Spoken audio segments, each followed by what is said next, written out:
I love them. I'm becoming more and more of a fan of this guy every day.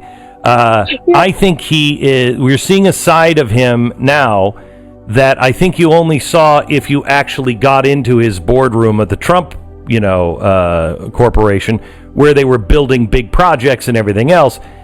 He's not a politician. He just shoots from the hip, but he surrounds himself with the best people. And so you see these people around him, and you can obviously tell not only does he respect them, but they respect him. And you've seen that admiration, I think, grow. This is so dangerous for the left because people are seeing Donald Trump, and this is why they want to stop covering those press conferences, even though that's the main source of the news for the day. What do you think? Is it time to ease up on these restrictions? Let's first walk back just a little bit in what you just said about the death rate being lower. You are correct.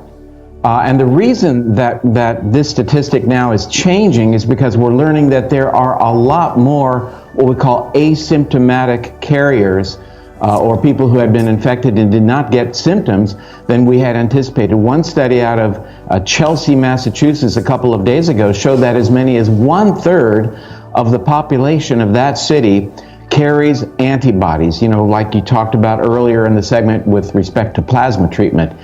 So that means that a lot of people who aren't being normally tested maybe have been exposed to this virus, which means when you do the math that the actual death rate is dramatically lower, might ultimately even approach the death rate of the flu, which is certainly good news because early on, we were told that the death rate, at least from the data we were originally receiving from China, was somewhere in the neighborhood of 3 to 5%, which is very, very high. You've hit the nail on the head, and I've said if we've seen every way the left has tried to manipulate something to take down Trump, it's always backfired.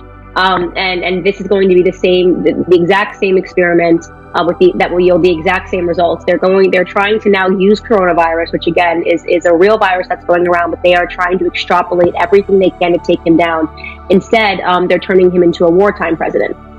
People are looking at him and going, wow, this guy is really leading.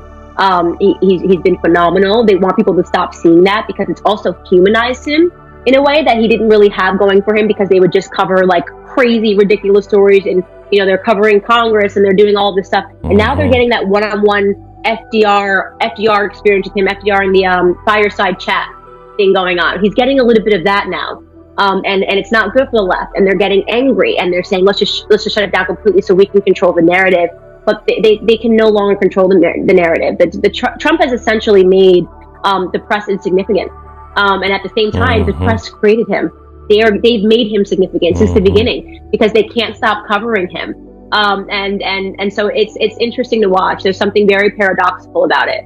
You're telling me you're 100% certain that CBS News Corporation, National, staged a fake event. They faked the news. They faked the reality and broadcasted that to all of their audience last Friday on CBS This Morning. 100%, absolutely. Only 6 states have reported more cases than Michigan, but fewer than 2% of its people have been tested for the virus. In our series on the state of coronavirus testing, Adriana Diaz shows how Michigan is trying to improve a system that has failed some of its people. But the governor says testing above all else will help determine when to fully reopen. And apparently, the news crew wanted more people in the line because they knew it was scheduled. Well, we knew they were coming. We had no clue that we were going to have to, do fake patients. Gotcha. Did she tell you guys, hey, you're not actually getting tested?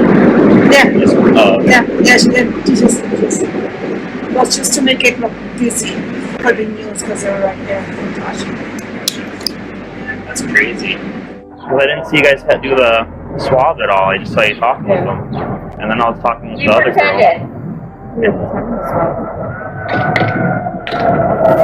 There were a couple of real patients, which made it worse. They probably just wanted it to look busy.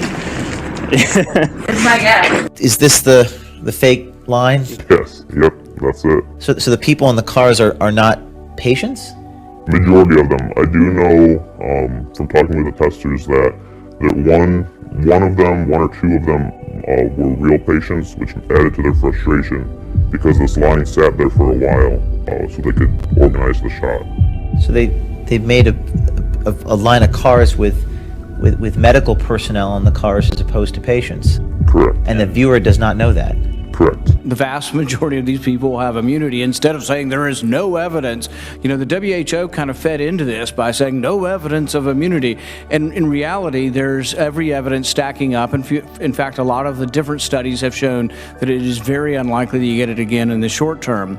With regard to going back to school, one thing that was left out of that discussion is mortality. I mean, shouldn't we at least be discussing what the mortality of children is? This is for Dr. Fauci as well. The mortality between 0 and 18 in the New York data approaches 0. It's not going to be absolutely 0, but it almost approaches 0. Between 18 and 45, the mortality in New York was 10 out of 100,000.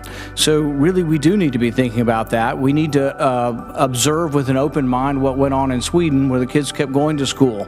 The mortality per capita in Sweden is actually less than France, less than Italy, less than Spain, less than Belgium, less than the Netherlands, about the same as Switzerland.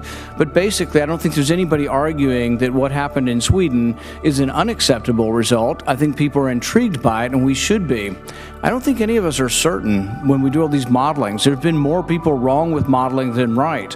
We're opening up a lot of economies around the U.S., and I hope that people who are predicting doom and gloom and saying, oh, we can't do this, there's going to be a surge, will admit that they were wrong if there isn't a surge, because I think that's what's going to happen. In rural states, we never really reached any sort of pandemic levels in Kentucky and other states. We have less deaths in Kentucky than we have in an average flu season. It's not to say this isn't deadly, but really outside of New England, we've had a relatively benign course for this virus nationwide.